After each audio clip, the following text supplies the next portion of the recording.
I don't see any growth. I don't see you working on yourself. And I want society to stop people pleasing and coming up with answers for fucking everything to make someone feel better. This sucks. This hurts. It's hard. Sit in the darkness. You don't have to sit there for too long. If you got to ask for help, ask for help. But remember, with darkness, there's always going to come light. Amen.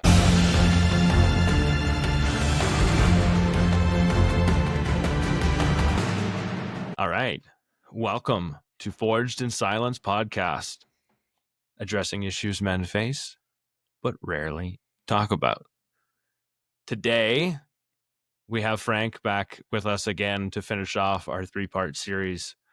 But before we get into the nitty-gritty of the third part, I'm gonna hand this off to Frank and start out with the "How are you really?" And then Frank, you can hand it off to whoever you feel like afterwards. But how are you doing? How are you?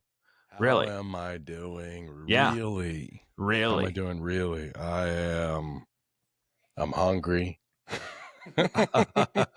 I don't like to eat before I do this because I'll be clearing my throat and burping. So Honesty right there. Yeah. So I usually wait. So I'm hungry. I'm excited. Those are the two things that stand out. Grateful. Nervous. Excited. I said that. Yeah. Yeah. He's obviously excited. Yeah. Yeah. I get to toss it to Yeah, you whoever get to I hand want. it off now. That's right. I'm going to hand it back to you. Oh, man. How are you okay. really? So he's handing it off. He's handing it off to. I feel stressed. I feel I'm a little bit on edge. I think I feel stressed because I'm not prepared. But we're just gonna go ahead and we're going ahead and doing it anyway. I've got a lot going on in life right now with starting the new job and my kids here and just not lots of time. And I haven't taken much time to get my head in this game for today. So I'm actually looking forward to, now that I think about it, I'm looking forward to just having the time to have some guy talk and to talk about this third episode. I've learned a lot from the first two, so I'm looking forward to this. But right now, I can feel there's a tension in my chest. It's not a bad tension. It's just one that, and I think it comes with unpreparedness. Most of the time, I'm more prepared than I am right now, so I think that's where my tension's coming from. And so, other than that, I mean, I've got my roommate looking after the girls right now, and there's just a lot. And so, yeah, feeling a little bit stressed, but looking forward to the recording. Robbie, how are you? Really? Well, I just ate, so I got the burps. And your turn to burp. And I need to clear my throat. Like right now. No judgment. The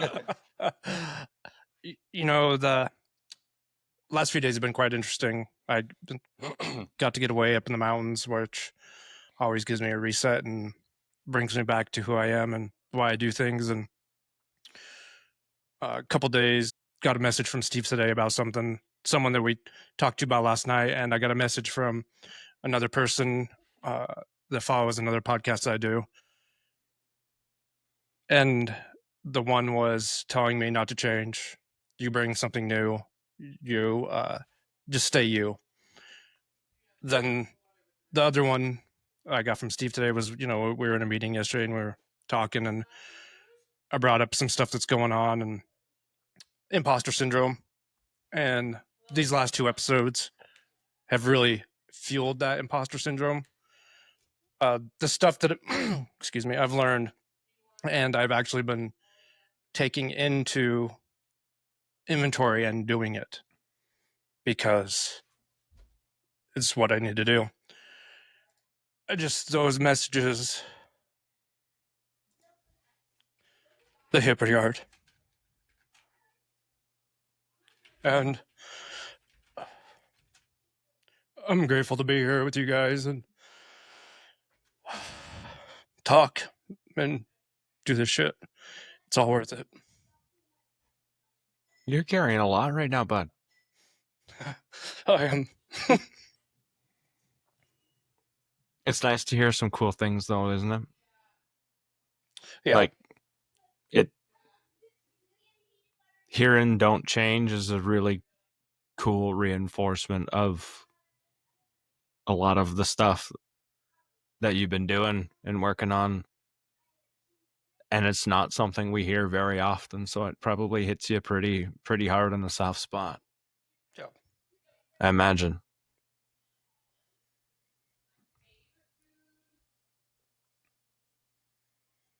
It comes in spurts.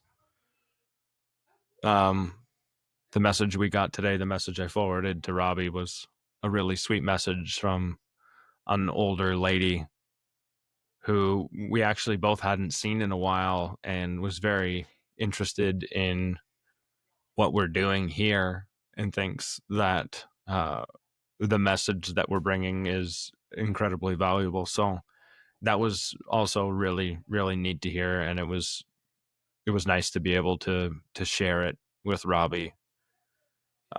She specifically requested that he hear it, and it's always anytime that ever happens to me, it hits me in a really soft spot, and it's cool to see your heart, Robbie. Yeah, agreed. I don't even know you that well, but and it kind of aligns with what we're talking about today. We're talking about emotions today. Yeah, my emotions are high, as you can see. But it's grateful. And my own was written to me, and there's a lot of times where I feel I don't deserve this. No one should listen to me. Because I'm a critic to myself. Always asking myself, why am I doing this? And a lot of times I will tell that story why I shouldn't do it. But I've learned that I can't. And it's time to, take it in and start believing that it's true. Yeah. And that's kind of where it's at the last couple of days. It's like the reinforcement that it is true. I need it. And I hate external validation. Steve knows as well. I hate it. Because I don't want to feel myself off that and get that dopamine hit and crave that external validation from people all the time. So I keep quiet. And I think I don't take it in a lot of times, but with the last couple of weeks and talking with you, Frank, it's a little different now. Compliments have sharp edges, especially when they're true.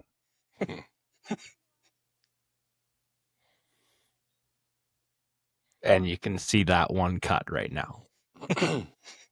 Yep. That to me means that you know it in your heart.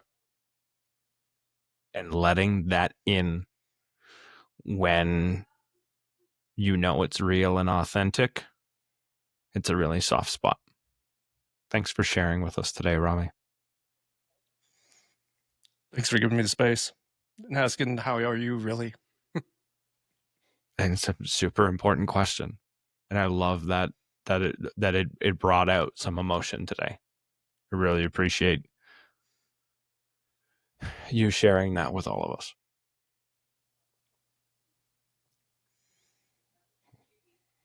Okay.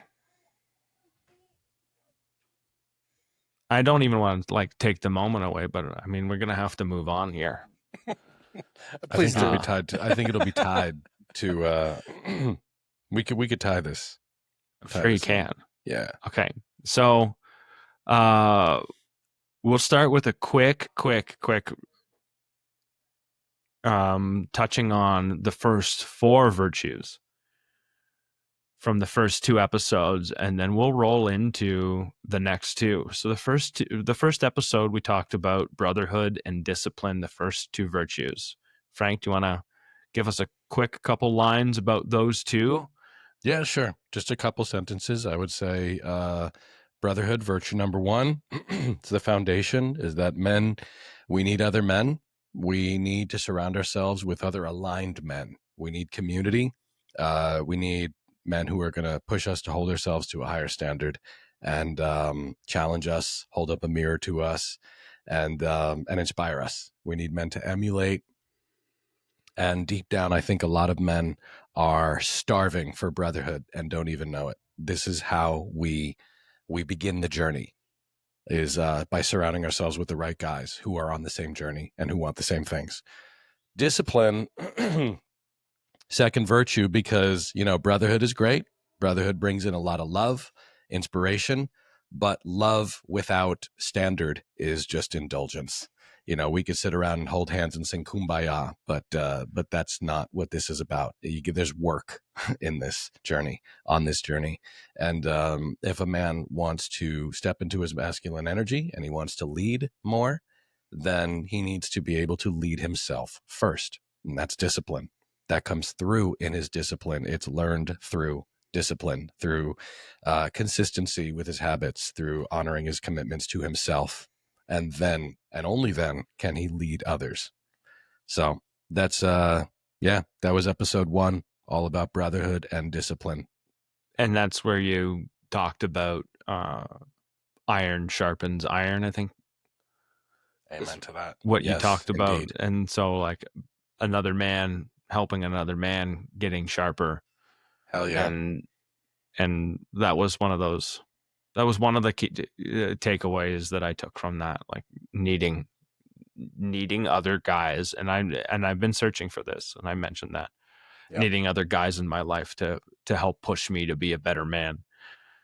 The next episode we rolled into after that, we talked about courage and vitality, Frank. Yeah, courage.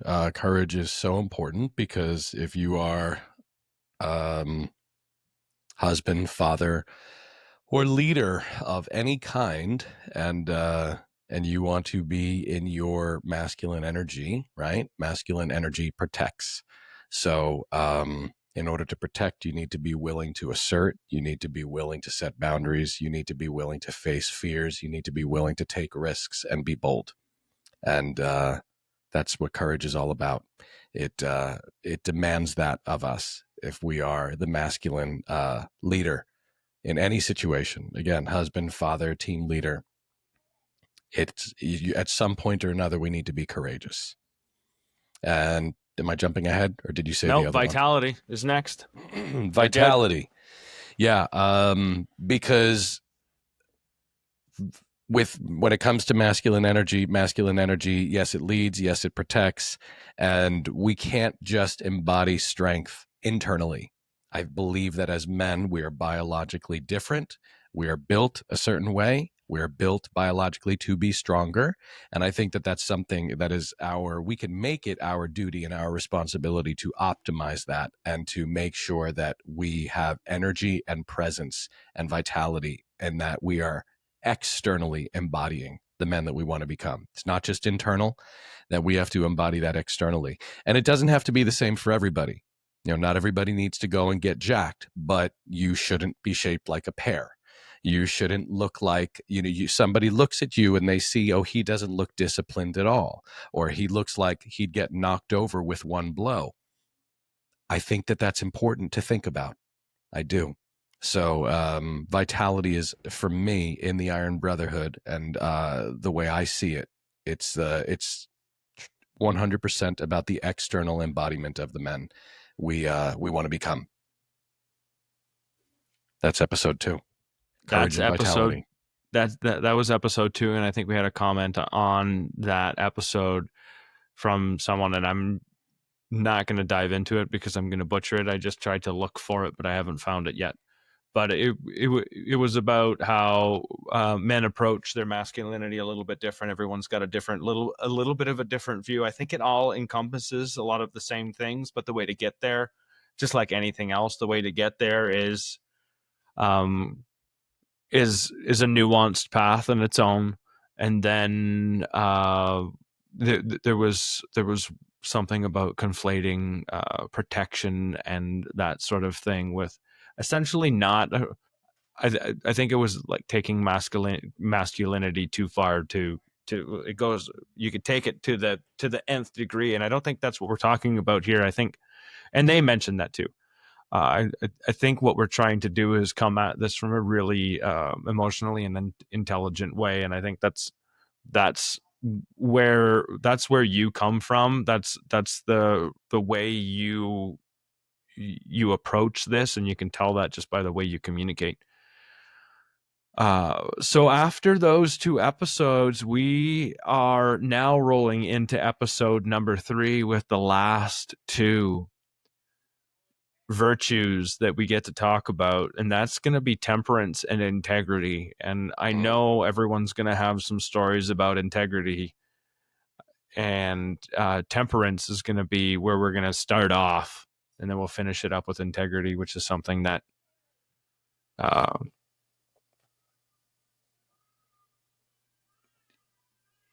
it's all what you do behind a closed door, isn't it? Yeah. I'm going to leave it at that for now. Is doing the right thing when no one's watching. Yeah. And so let's start with temperance, Frank. You got it. How do you define temperance for the Brotherhood? So temperance, before I even dive into that, what I'll say is the framework that I use to define what I think is the foundation for healthy, good masculinity can be taken to the nth degree. There's no such thing as too much masculine if you follow these virtues. What does too much integrity look like? What does too much temperance look like? You could be unapologetically masculine and take it to the nth degree, and it's not going to cross over into ugliness. That's why integrity and temperance are a part of that journey. That makes sense. If you took the other 4, an argument could be made that it could be brought to some dark places. That's why I bring these in. So, all right, temperance. Which makes it's actually cool that you could take those first 2 episodes and be like, you know what, if you had those 4 and you took those 4 to the nth degree, you could be doing some harm or taking it too far. Oh yeah. And that's why we have these 2, and these 2 here are probably the most humbling of them all. There are men out there, peers, other coaches, guys, authors, guys who are in the masculinist space and talk about this, who don't include temperance and integrity and really just kind of focus on something similar to the first 4. Big emphasis on courage, big emphasis on strength. But I think that I think it's key, these 2. So, all right. Temperance. So how is temperance masculine, and how is it part of the masculine journey? Masculine energy is stable. It's that secure, stable energy that makes other people, when they are unstable, feel okay, right? And in order for that to happen, we must have self-control. We must be in control of our inner switchboard. And the opposite of temperance, I think, would be a man who is reactive rather than responsive, a man who makes emotional decisions rather than ones that are rooted in logic, and a man who is ruled by his ego or blinded by his ego. And I think that's probably, there's a lot that I cover in month 5, temperance. And it's funny, the timing, because the Iron Brotherhood, the current cohort, we just moved into month 5 temperance. So I'm really excited, and it's nice and fresh. And we're going to cover so many things. We're going to talk about humility, emotional regulation. We're going to talk about mindset. And a big one that we're going to talk about is ego. So I thought today, just for to make some room for discussion, I was thinking we would just maybe highlight and shine a light on the ego. it's something that I bring up with all of the guys who I work with, and I'm often I'm not surprised anymore, but I remember I used to be surprised at a lot of men's limited understanding of what the ego actually is, that they immediately think like, oh, I'm not cocky. And I'm like, that's one layer of the ego, but it serves it has other functions as well. And that's maybe what we could talk a little bit about today. The part of temperance is disarming the ego when it acts as a shield for us, and it does that typically in two ways. The one way is resistance, where it is resisting oftentimes the very thing that we need to lean into. And I think that that's what's happening a little bit with Robbie. Maybe we'll dive into that more if you want to. And then the other part of it is the other way that it acts as a shield is through projection, which is where we start blaming external things rather than holding ourselves accountable and taking ownership, is that we project. So those are two ways that the ego shields us. Shields us from what? From feeling shame, from change, from anything that it perceives as danger, anything that makes us uncomfortable. The ego is going to jump in and be like, oh, I'm your shield. Let me protect you because you feel uncomfortable right now. And often erroneously it's protecting us, because when do we grow?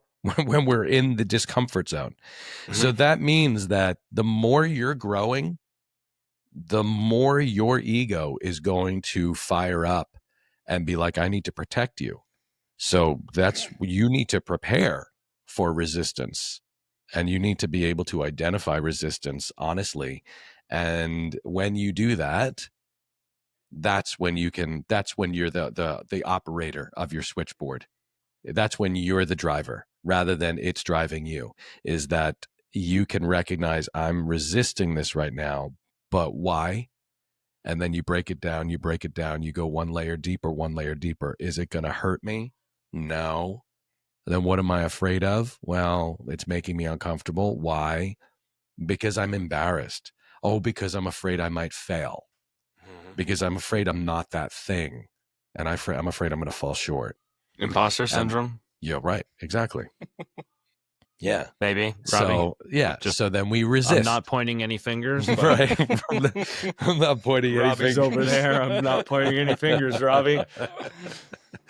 But that's why we resist. And then projection is usually the more obvious one that we could recognize. I shouldn't say that. No. Normally it is a pretty that projection shows up as victim mentality, right? Mm-hmm.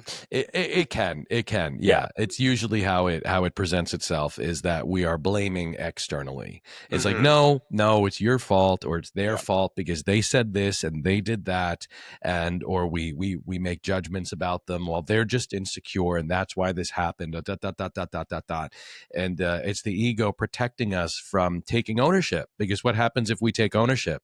We might have a moment of humility that might, for a short period of time, make us feel some shame. It wants to protect us from that. I like shame. Shame is my built-in moral compass. Mm-hmm. Contrary to what's popular these days, I think that shame is can be very useful. So, all right, I'm going to stop there. How long was that monologue? I wasn't watching, but I know it wasn't 19 minutes like my first one in episode 1. But it wasn't. No. I was going to start picking my nose. If I start picking my nose, then you know. Like, Frank, you're running out of time, dude. Let's go, bro. Yeah, it's like that's Steve getting bored mining for nose gold to feed people. We're good. Let me see if I could frame it. Just for some good conversation. Did we just lose here. Frank? Let me see if I could frame this as a question, right? Can you name any resistance?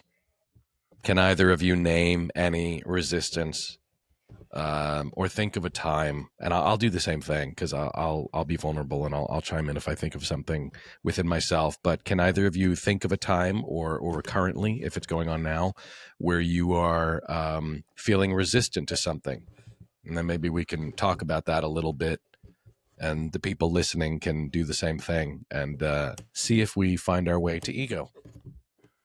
See if we identify what we're resisting, and if it's the ego that's shielding us.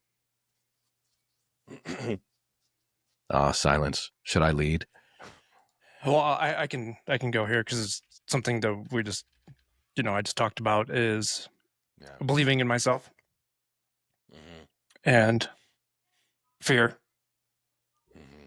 is like number one. I know this. The fear of, and this is, I know a lot of people have this, and the fear of,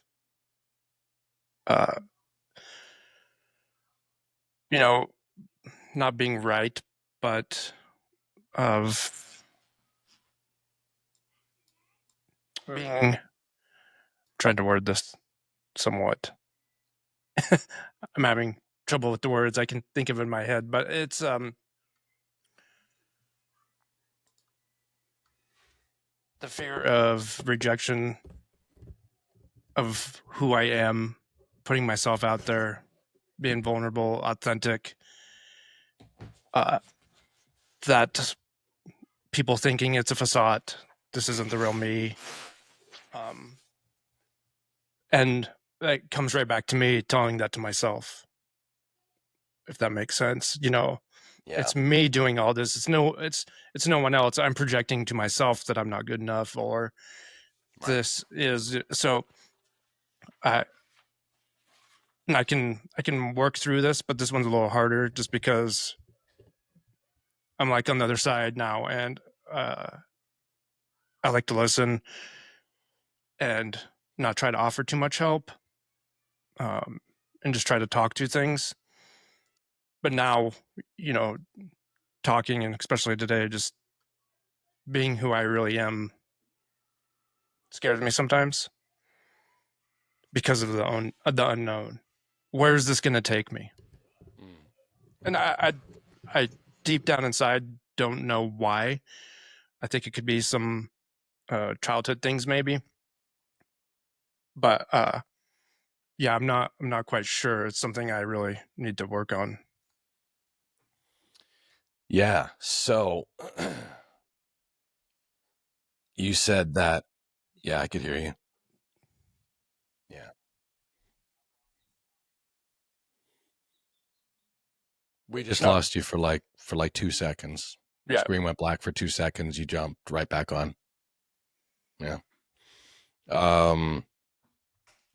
So you yeah, Steve, are you almost done? I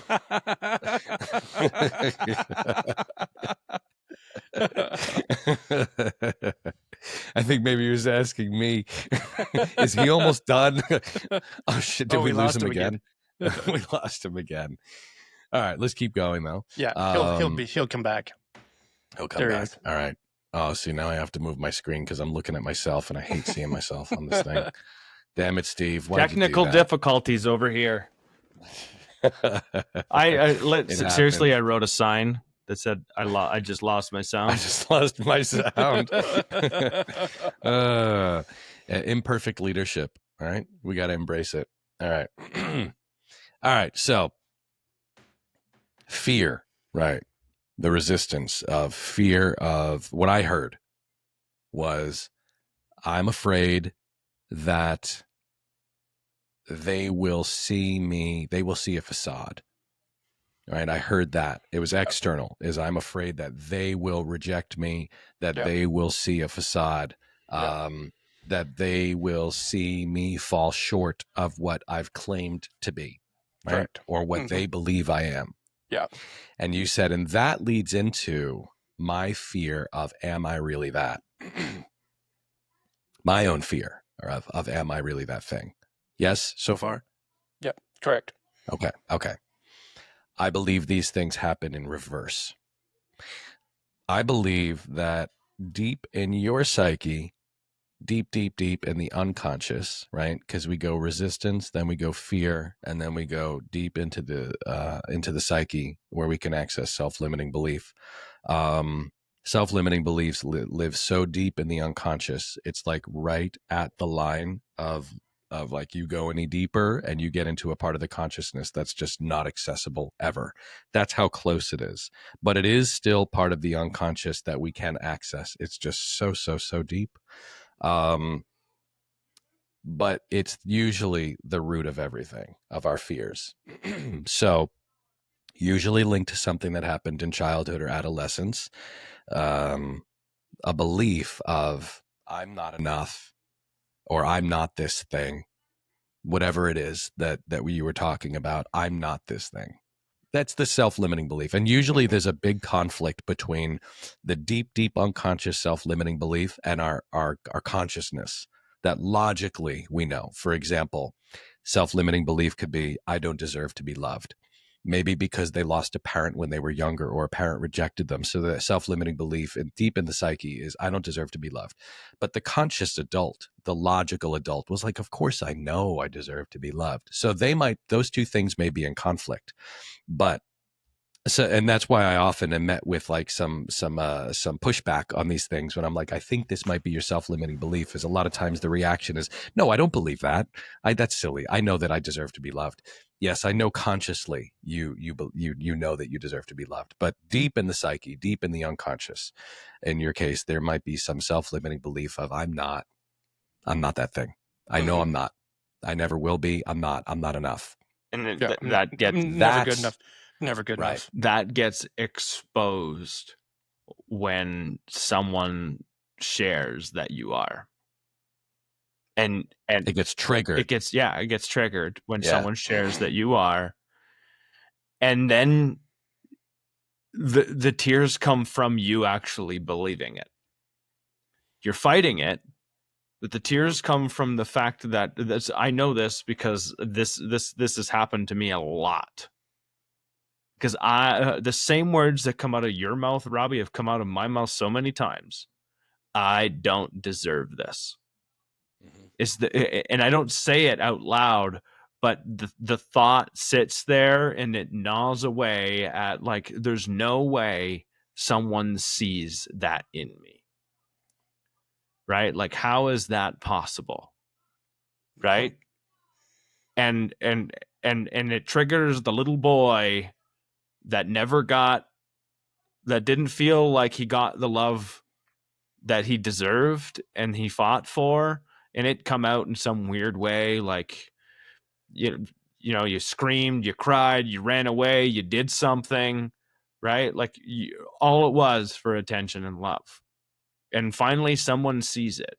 Someone sees that the actions you've done, the things that you're doing that are good for not you, just your authentic you, Robbie. And someone is acknowledging it. And you're like, fuck, I finally just got seen. Yeah. I finally just got seen, and it is foreign. Well, I can't call bullshit anymore. Can't. Because you know it's Hurts. true. Like, you've put the work in. Yep. It's acknowledgement of all your fucking try. Of all your showing up. Because there's so much showing up that shows up behind those tears. I know this because it happens to me.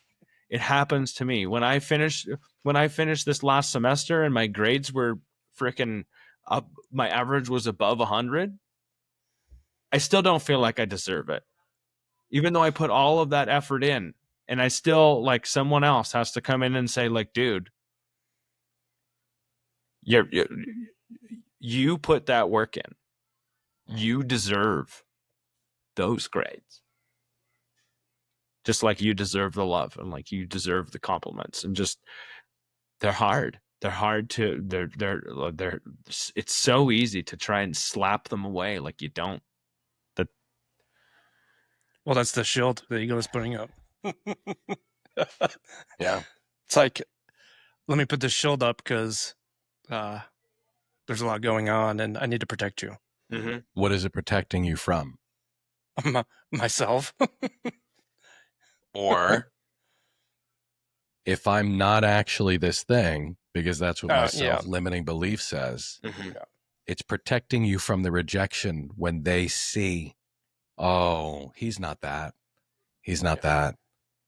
They're going to be disappointed. They're going to reject you. So that's the order I think it goes in. It's Yeah, I like that. your fear actually starts your self-limiting belief leads to the fear of I'm going to be found out. I'm Mhm. going to disappoint these people. And then they're going to reject me. All of those things. So the ego is shielding you from that by saying like, don't do it. Wow. Don't do it. Remember, you're not that thing. All right. So don't do it because I'm going to protect you from the shame that you're going to feel when you let these people down. And that's painful. Yeah, that's painful because it's terrifying. It's terrifying Yeah. to let people in. How much experience do you have, Robbie, with keeping people at bay in years, What do you mean by that? Like, shielding everyone from seeing you? how much experience? Yeah. A lifetime. Yeah. How much experience do you have at trying to allow yourself to be seen? Days. Comparably speaking, and I can vouch for this for myself too.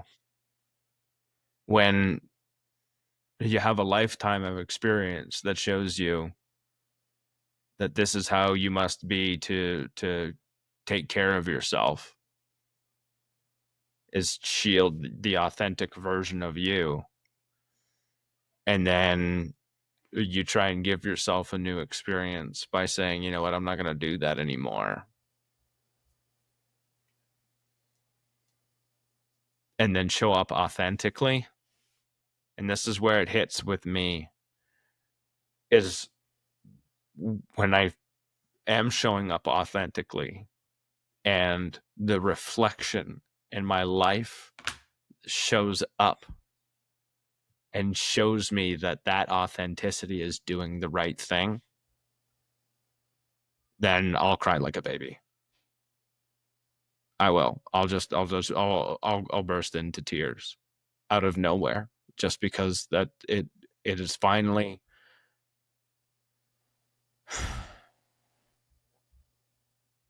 the spot that's where the rejection comes from. And that's where if I can protect myself enough, people always disappeared in my life. And that's what it felt like. Like you always just waited for the next shoe to drop. And when you figure out how to put that away for the most part and say, if that shoe drops, I'm still going to be okay. And I'm still going to find friendships when one ending turns into another beginning. Just like our meeting topic yesterday, new beginnings.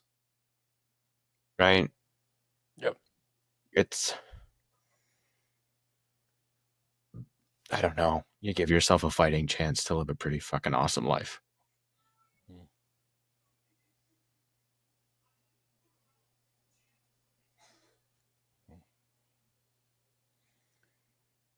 Part of it, it seemed like there was fear, which we identified, and resistance, but there also seemed like there was some genuine sadness.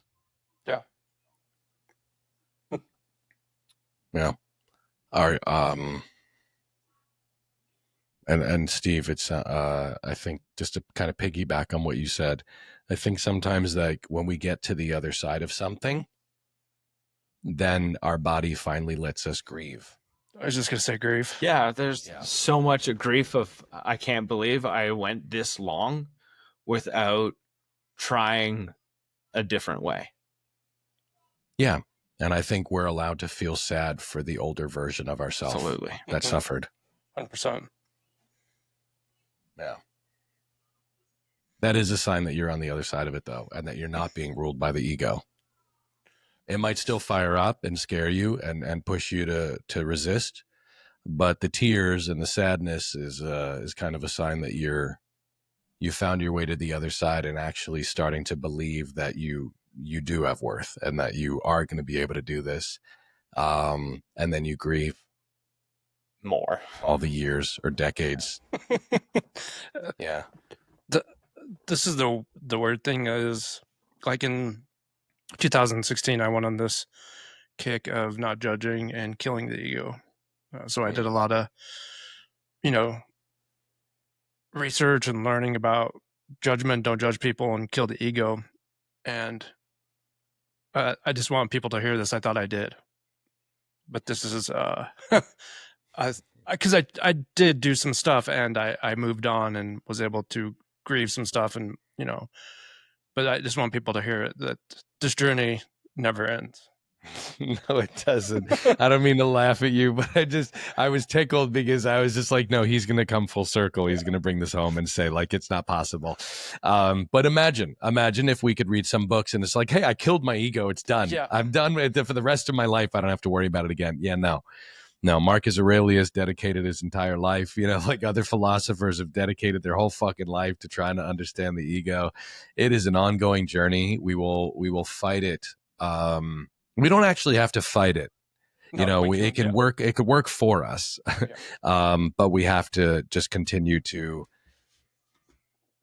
deepen our understanding of it and build our awareness of it, and know when to take the wheel and say, no, I don't need you right now. You're not serving me. I understand what you're doing. You're shielding me, but it's not needed.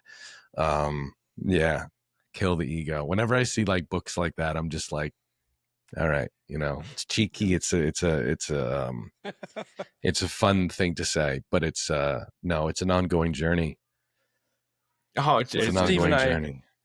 Go ahead, Steve Ron. and I talked about this when we started this podcast. Was there is enough people out there telling you how to live your life, and a podcast out there to tell you, here's your morning routine, all that, right?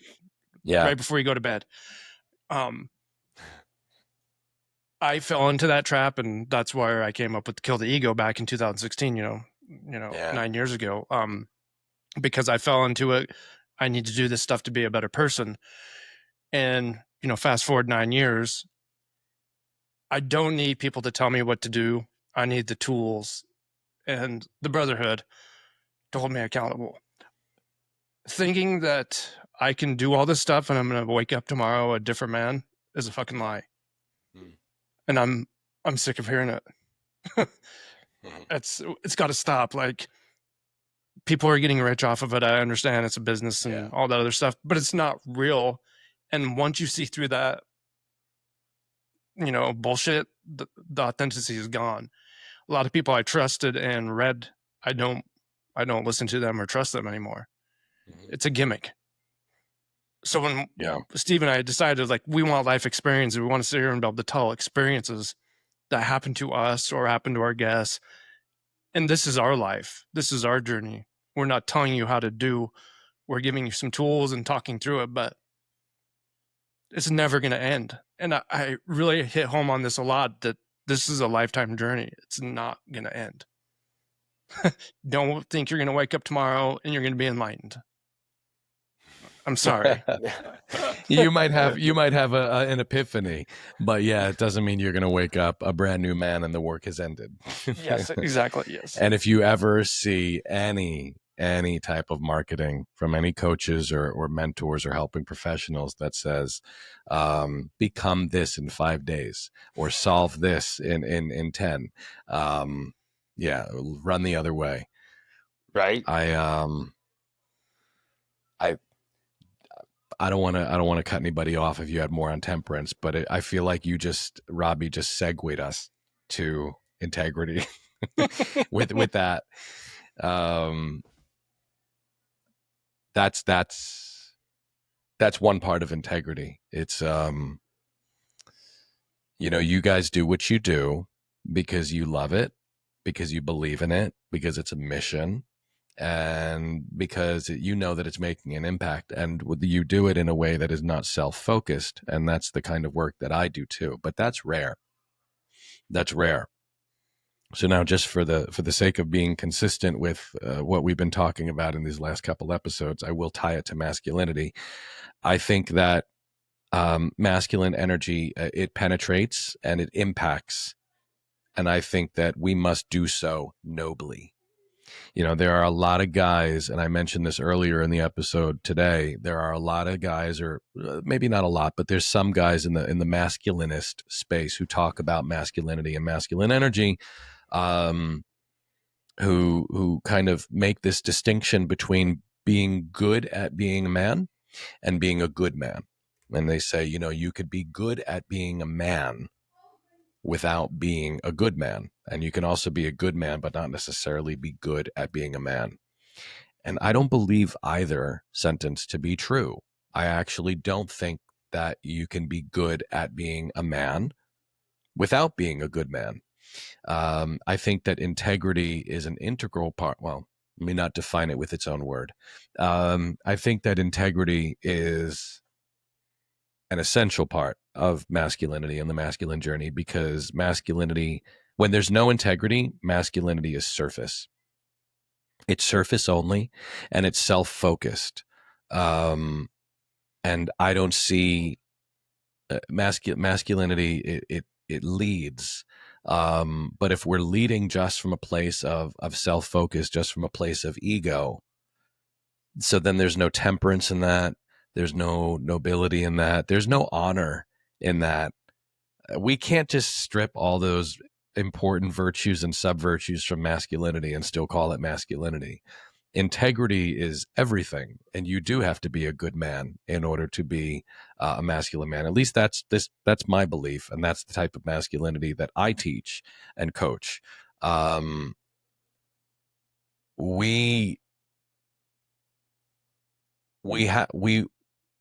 It does lead and it does make an impact, but what kind?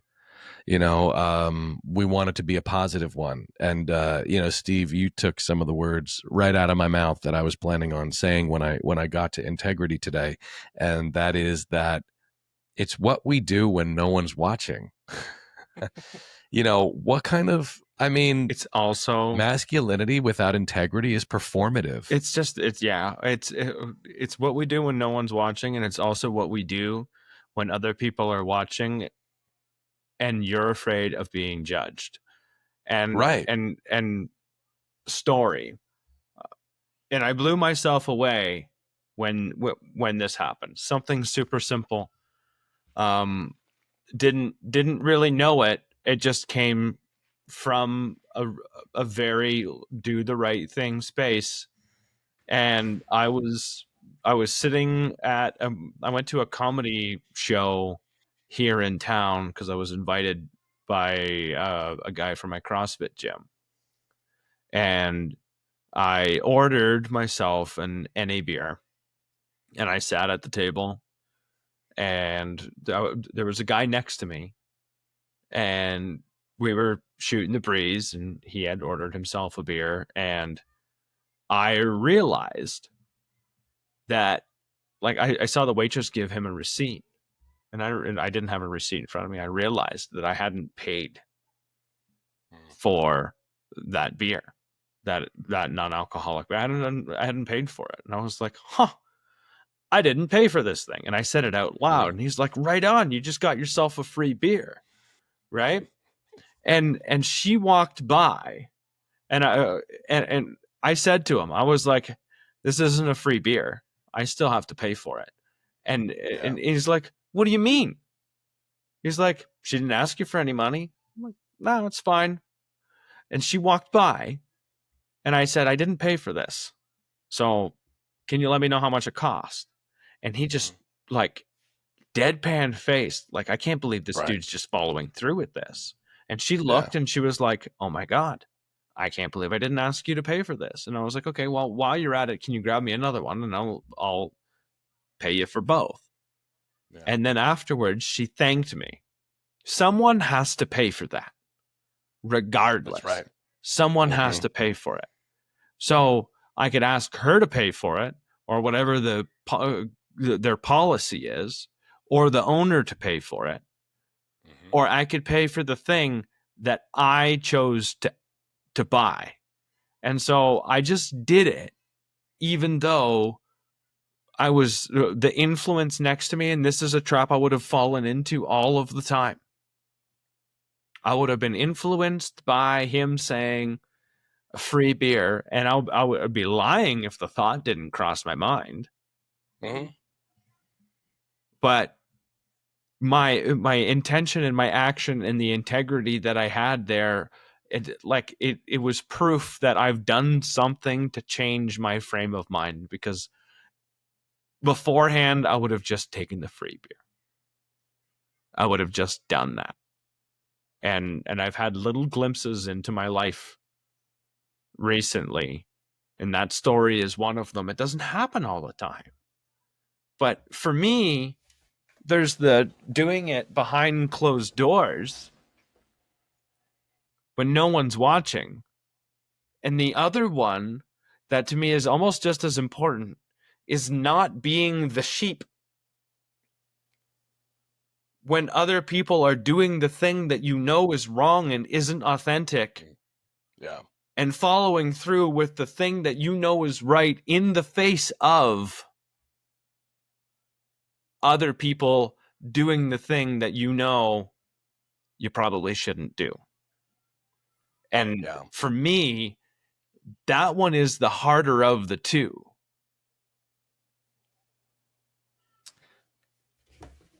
Another reason why brotherhood is important and surrounding yourself with aligned men, virtue-aligned men, is really important. So you could get yourself around more people who hold themselves to a high standard when it comes to integrity. Because as I listened to you, I thought to myself, that's the harder one, but that's integrity. That's par for the course. And I might make myself sound a little bit like a cynic right now with what I'm going to say, but I don't mean to be. I am objectively going to say that I believe that the average person doesn't hold themselves to a high standard of integrity. I don't. And for that reason, we're often going to be met with what you just described. As soon as we make integrity important to us, or if it already is, but we're increasing our standard of integrity, be prepared to be different. Truth. Be prepared for that. It's not easy. It's not easy. It's just it's an easy word to say. It's a really hard to follow through. It is, and that's why few people do. And I think the other thing about integrity that I'm going to say this because I think that some people need to hear it. A lot of people, until I mention integrity to them, a lot of men don't make it important to themselves. And then once they do, they're like, holy shit, integrity is everything. And it's not easy, and it's often not going to come naturally. So don't judge yourself. You know, I was, this is the example I'll often give of what I think. Your example was, I loved your example. And my example is a little different, but similar feelings that came up, similar temptation that might come up from yours. So I was driving home, you know, Friday nights after the Iron Brotherhood. I usually will, that's my cheat meal. So, you know, it's going to be pizza, or sometimes it's Taco Bell or Popeyes. And this night, I think it was Popeyes, and it was in my passenger seat. And man, I could smell it on the ride home. I couldn't wait to just get back to my apartment and eat it. And on my way back home, there was a guy pulled over on the side of the road, and this, he might have even been in one of the active lanes actually on the road. But because this really caught my attention, where it made me think, oh, I hope this man is okay. Guys, I didn't want to stop.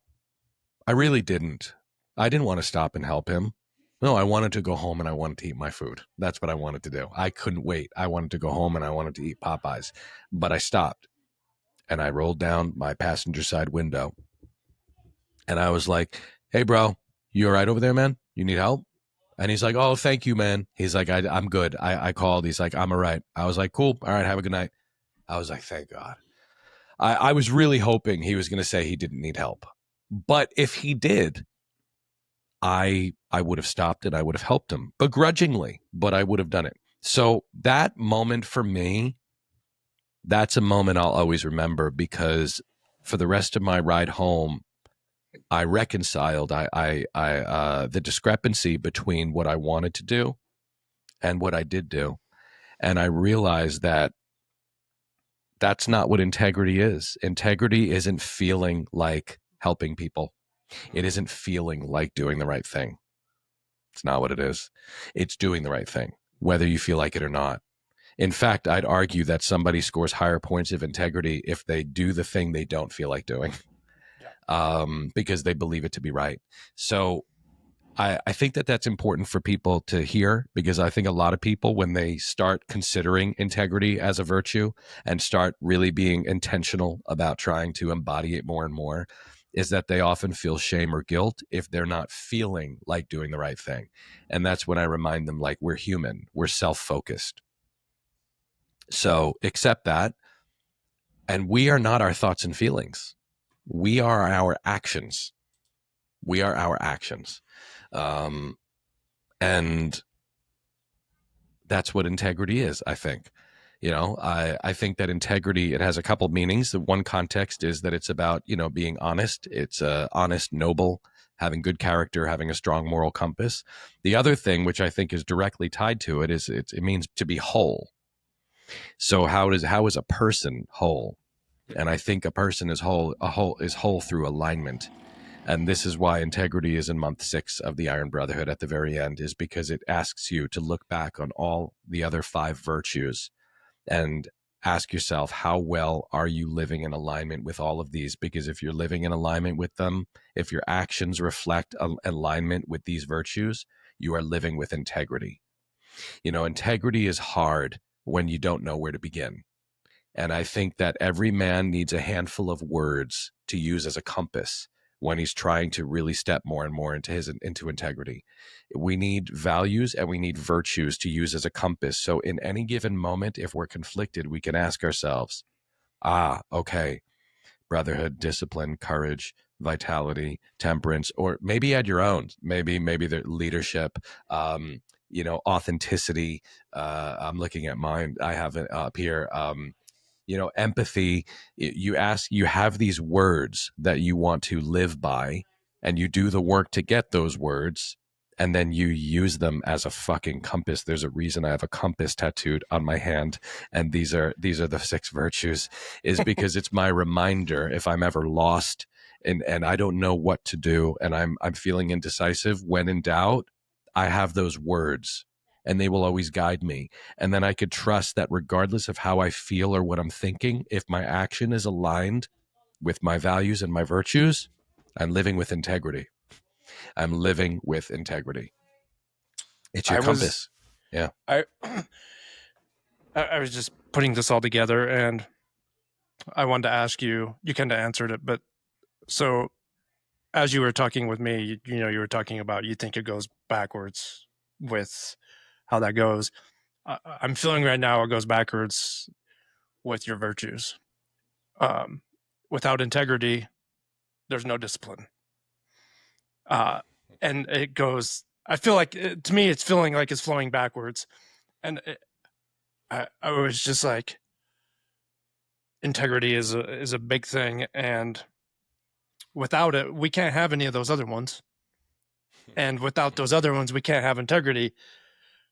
So I'm like, it's bouncing off both sides of my head. But integrity really sticks out to me, because I just think about when in my own life, and you were talking about the compass, is like, what do I need to do? And it goes back to, what do I feel I need to do, or all that. And that's my integrity. Then it bounces down to some other ones, like, courage and these other ones, vitality.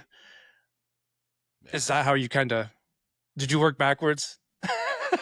So, yeah, man, you you really hit the nail on the head. By the time we get to month 6 integrity, they're already living with integrity. And the reason why is because I interweave integrity into all of the virtues leading up to the integrity month.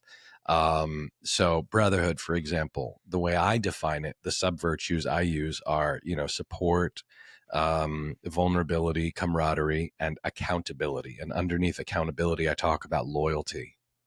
Loyalty is linked to integrity. So I've interwoven some integrity into brotherhood. So they're already starting to live with integrity as they embody brotherhood the way I've defined it to them. Discipline, it's all about honoring your commitments to yourself.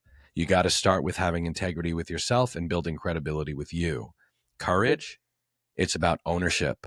It's about being courageous enough to own, to give up victimhood and to own, and ownership is about what? It's about admitting your flaws too. It's about accountability. There's integrity in that. So it's interwoven into all of the other virtues. So that it is the beginning and the end, like a lot of stories go, right? The beginning is the end. So yes, it is the beginning. It is also the end.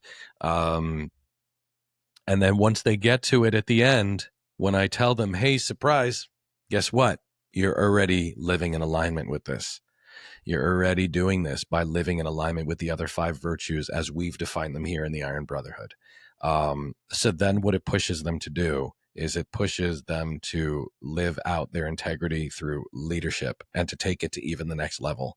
And I say, now here's your mission. Continue living by these virtues and exemplify it, because the more you do that, the more of an impact you're going to have, the more of a magnetic pull you're going to have, the more of a leader you're going to be. And we need that. So it's asking them to take their integrity to the next notch, where they're not just operating with integrity with themselves. They're not just operating with a strong moral compass when no one's watching, but they're turning their integrity into a mission and a sense of duty of, I need to carry this forward and I need to exemplify these virtues, not just for me, but for society. Because that's my mission. It's one man at a time, but my mission is to build a society of strong, powerful leaders. Men masculine men who lead boldly and love fiercely. And I need to end the Iron Brotherhood on a virtue that's going to push these men to carry it forward with a sense of duty. So yes, it is the beginning. It's all throughout. And when we get to it at the end, it's ultimately saying, you've done the basics of integrity without knowing it for the last 5 months. So now let's talk about what integrity to the next level looks like. Yeah. I think that's really cool, because it's like you got these stepping stones and you're stepping up. Different things though, like with the virtues, right? There's a lot of different stuff involved in there. But once you get to integrity, you're like, shit, I've been doing this. Yeah. But like you said, how do I take it to the next step? Yes. And like within my head, it's already like I can think of ways to take it to the next step. Be better, all those things, right? It's just, but you've given that power and that self-worth, the brotherhood, all that wrapped up in a nice basket and handed it to him. Go, now build on it. I think that's amazing. I think it's amazing. Now become a leader. Yeah. Yeah. So that's it. As soon as that's the story. You start out with the accountability part. Yeah. And with accountability comes integrity. Mm-hmm. If you don't like the accountability part, then you're never going to live in integrity. It's never it's foundational integrity. It's baby steps to integrity. Right. It's like, all right, let's start here. Let's see if you can have some integrity with your brothers in this space. Yeah. Yeah. Be accountable to each other and be accountable to yourself.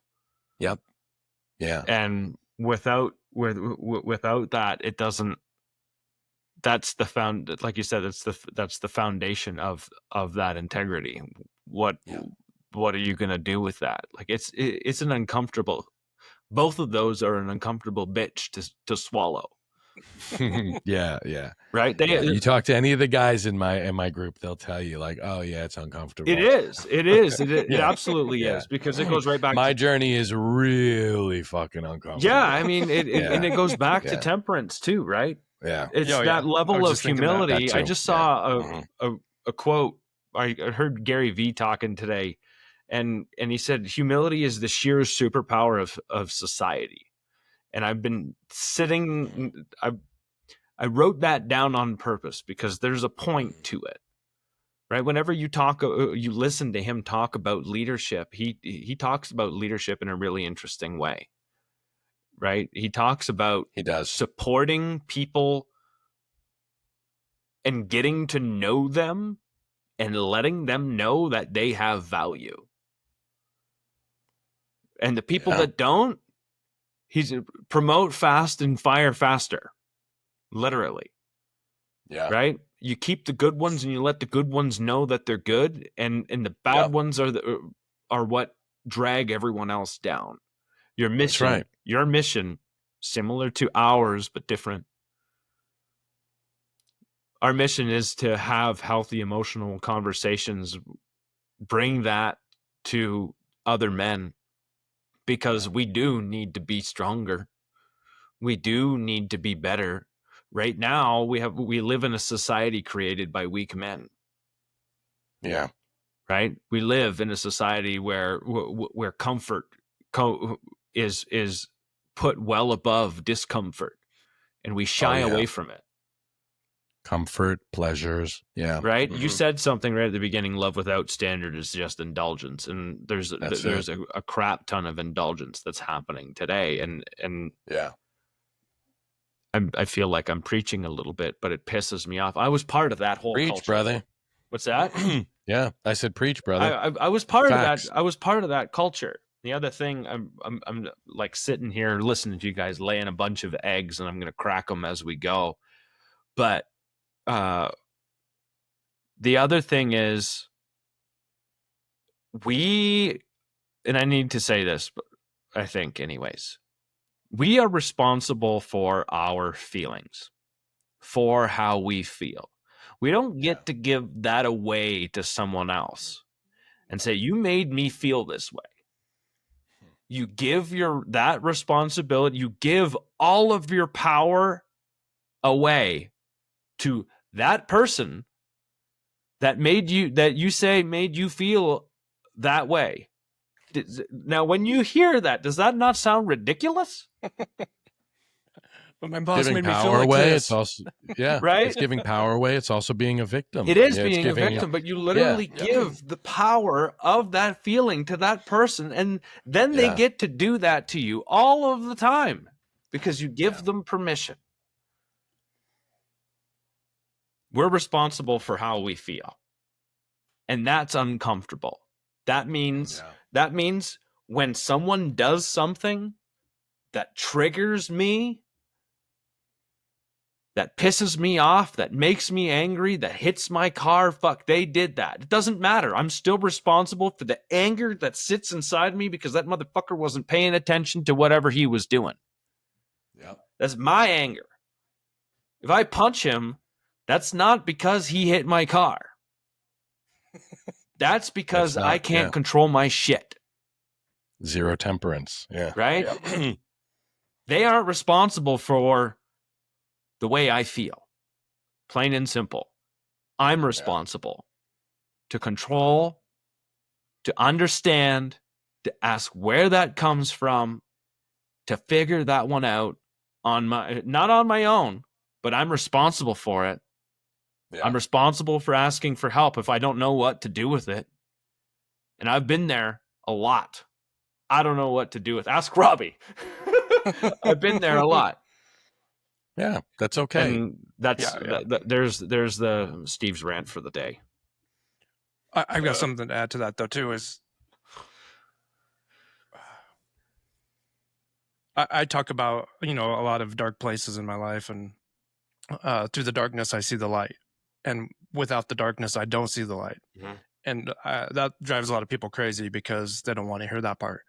For me, and what Steve was talking about, when I take the control of my feelings, it sucks. It hurts. There's a lot of places you don't know where to put it. Mm-hmm. And it gets really dark, really fucking dark. And that's up to yourself to ask for help, work through it, whatever you got to do. And, for the last few years, there's been a lot of darkness, but there's been a lot of light, and the light shines through the darkness. And when I sit in those dark times, it's really uncomfortable. There's a lot of times I want to play the victim and blame it on someone else, but I don't.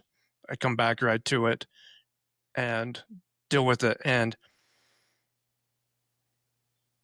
when you tell people this, they either believe you or don't. But in this, I could be wrong, but I feel like a lot of times they're like, dude, you're really fucking dark. There's a lot of dark shit in you. And I would tell them, yes, there is. Mm-hmm. And it's okay. If you're not feeling this darkness or this, whatever you want to call it, I don't see any growth. I don't see you working on yourself. And I want society to stop people pleasing and coming up with answers for fucking everything to make someone feel better. This sucks. This hurts. It's hard. Sit in the darkness. You don't have to sit there for too long. If you got to ask for help, ask for help. But remember, with darkness, there's always going to come light. Amen. Amen to that. Absolutely. I want to show you something. Hold on.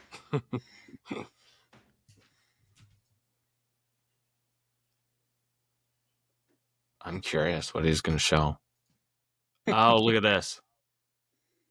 Darkness is a hell of a coach. I love that. I love that. I love that. I didn't even know. I wore that on the last episode. That's Oh, did you? amazing. That's Yeah, amazing. so one of the guys in the current Iron Brotherhood showed up to one of the meetings wearing that, and I immediately was like, bro, like, where did you get it? Yeah. I need one. I agree with you, Robbie. I think that a lot of what we do in the Iron Brotherhood is, we all have this imaginary rope harness tied around ourselves, and we belay each other slowly into the abyss. And I facilitate that, but it's about going as deep as we're willing to go into the abyss to make discoveries and to take those discoveries out, because there's light on the other side of that. You ask anybody that's in the Iron Brotherhood who has ever worked with me in the Iron Brotherhood, is Frank dark? Yeah. I use a lot of darkness in my work, and because I think there's so much good to be found in it. Mm-hmm. And I think that we need to be able to peer into the abyss. It's where the lessons. To peer into the abyss, lessons because we are. we find some amazing stuff there. Mm-hmm. But I love what you said, man. I do. I think darkness and your ability to access your darkness can be a superpower. And when I was younger, I didn't have integrity and I didn't use it for good. So I thought dark was simply evil. And I thought that I was bad because of it. And I've learned to harness my darkness in a way that is powerful and impactful and aligned with integrity and mission driven, and also just makes me unique as a coach with my style, because I don't shy away from the darkness. I don't hide it as a part of who I am. Some months on my curated media list that I give the guys, because every month they get like a curated list of like, read this book, listen to this podcast, watch this movie. It's aligned with the virtue in some way or another. I recommend horror movies on some months. So yeah, no, there's a lot of darkness in this work, and but it's all with the purpose of being able to live more and more in the light. But we have to get into the darkness to get there and to make the discoveries. So yeah, I love what you said. We're getting near the end here, but I'm gonna share a story that I heard today from a friend. And this friend is going through a really hard time right now. And she's walking through her darkness. She went to the doctor, and the doctor said, well, we push pills in this country, right? So she went to the doctor, talked about it, because she has the courage to. She was offered antidepressants.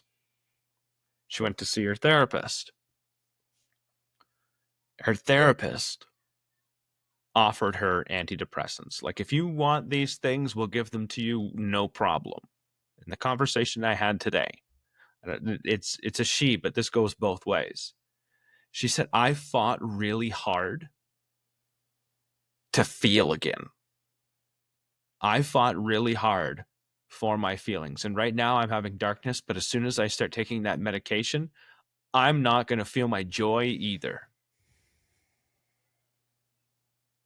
And like, that hit me hard, because you can't have one without the other. And even though she's not in a good place, she is deciding, she is choosing that in this suffering, I know there will be joy. And when it comes, I don't want to miss it. And that goes for all of us guys. I know this feeling myself. Robbie knows this feeling himself. Frank, I'm sure you do too. Mm-hmm. Right? But I mean, I spent years taking antidepressants. Yeah. Right?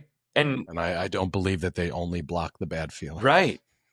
Yeah. Right. And so she didn't want to miss the other side of it. She didn't want to miss the other side that she knew has the possibility of showing up. And to me, that was brave as fuck. Yeah. Like, that's a hell of a lot of courage, knowing full well that today might not be right. And that's all right. That's okay. And Robbie, that's what you were talking about earlier. Mm-hmm. Like, it's okay to be in that darkness. You can't stay there for long. You can't. But that's why you go, you try and find people. That's why we try. That's why we're here. That's why we're all here. Because there's guys out there that need other guys, that need other people. We need each other. I said this to Brenda. To Brenda, she's the lady who sent us the message. I said this to, like, men need men, men need women, women need women, women need men. There's a symbiotic relationship that exists between all of us that we don't nurture very much anymore. And it's cool to be a part of and to try and nurture these relationships, even through a podcast and a conversation, and trying to figure that out. Frank, you talked about two things that I'm going to touch on before we can wrap this up. And you said virtues, and I just recognized this, but and this goes to where this one gentleman who commented on how we do things differently and how we achieve and we get to there differently. It's not because of the virtues, it's because of the values. And you said that too. We all value different things in our lives. We all have a different value set. And within that value set, we can apply these virtues. And I heard you talk, and I was, and that's how the differences in all of us men is our value set, what we believe, how we want to live in our integrity starts with our values, and is the virtues that we use to maintain it. Yeah. I think there is overlap, right? Yeah. But this the term virtue, when we think of, well, what do we think of when we think of the word virtuous, right? We think of probably like noble, Mm-hmm. high moral character. So virtues typically are linked to having high moral character, whereas values are not necessarily morally connected. Right. They're very, very personal. Mm-hmm. Let's see if I can come up with an example of one. Creativity is a value of mine. And it's not in my top 4, but it's in my top 20. Freedom is a value of mine. These aren't necessarily virtues, Right. but they're values. They're things that I find important. Mm-hmm. So there can be overlap in that you can choose to make, say, for example, the virtues of the Iron Brotherhood, Mm-hmm. your values, if you don't already have a value set to live by. Right. But by going on this journey and living by virtues, it's setting you up to start personalizing and creating your own compass There you to go. live That's by. the personalizing part. Yes, is that you personalize it. And as it turns out, I have all 6 of these virtues in my top 20 values, because I want to be a virtuous man, and I want to encourage other men to be virtuous men. I do values assessments in my one-on-one work, but in the Iron Brotherhood and in the men's groups where we focus on the masculine journey, that's where I'm more of the visionary, as opposed to being like, hey, let's tailor this and customize it to just, making it whatever it is that you want to live by, and you can, and setting you up to achieve whatever that is, which is more of the values assessment. I'm saying, let's start here. You want to be a great man with, you want to lead boldly, love fiercely, and be an amazing leader. Start with these. Make these your values for now, and then later you could work in your own things here and there, and you could color it with some and personalize it, but yeah. So whoever asked that question, I think that was a very good, very cool question to ask. Not a lot of people ask that. I don't know if he straight up asked, like, what is the difference between value and virtue? But I feel like your response to it very, very much answers that, is that there can be overlap, but values are much more personal. Virtues are typically kind of part of like a moral, having high moral character. Mm-hmm. Yeah. Yeah. Robbie, before we wrap this up, you got anything else? I'm exhausted. Probably more emotionally than physically. Oh, 100% emotionally. Yeah. Right on. Thank you, guys.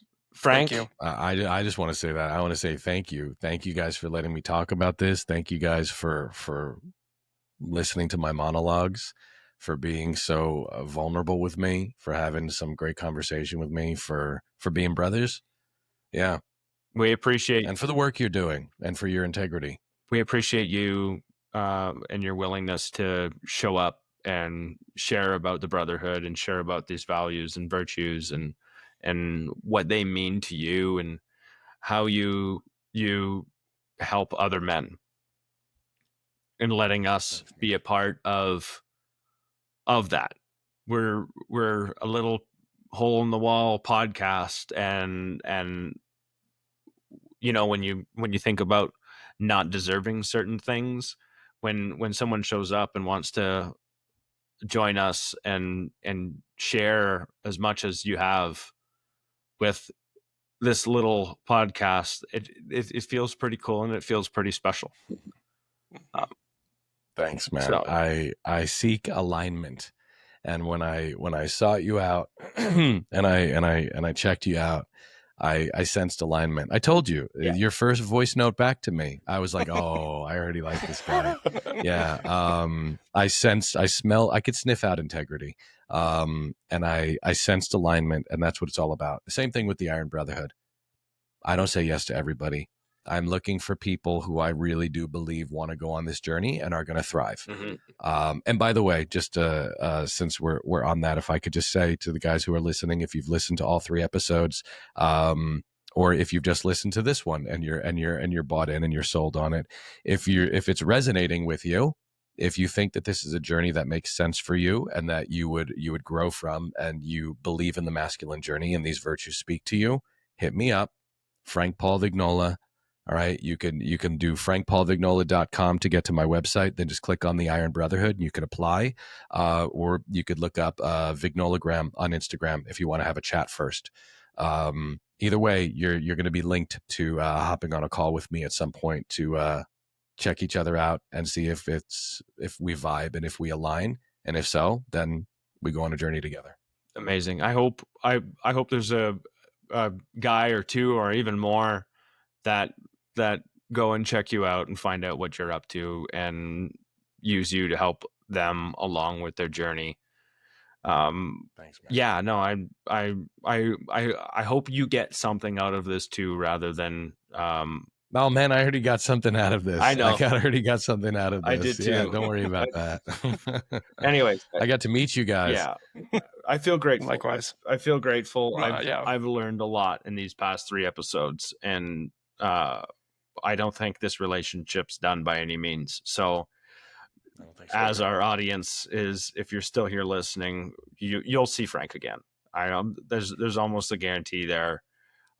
Frank, thanks for joining us, and I'm going to finish this off with the same thing I always finish every episode off: is if you're a guy out there that is alone, that feels that loneliness, that feels like you have no place to turn. I know there's a ton of you out there. You're not as alone as you think you are, even though you feel that way.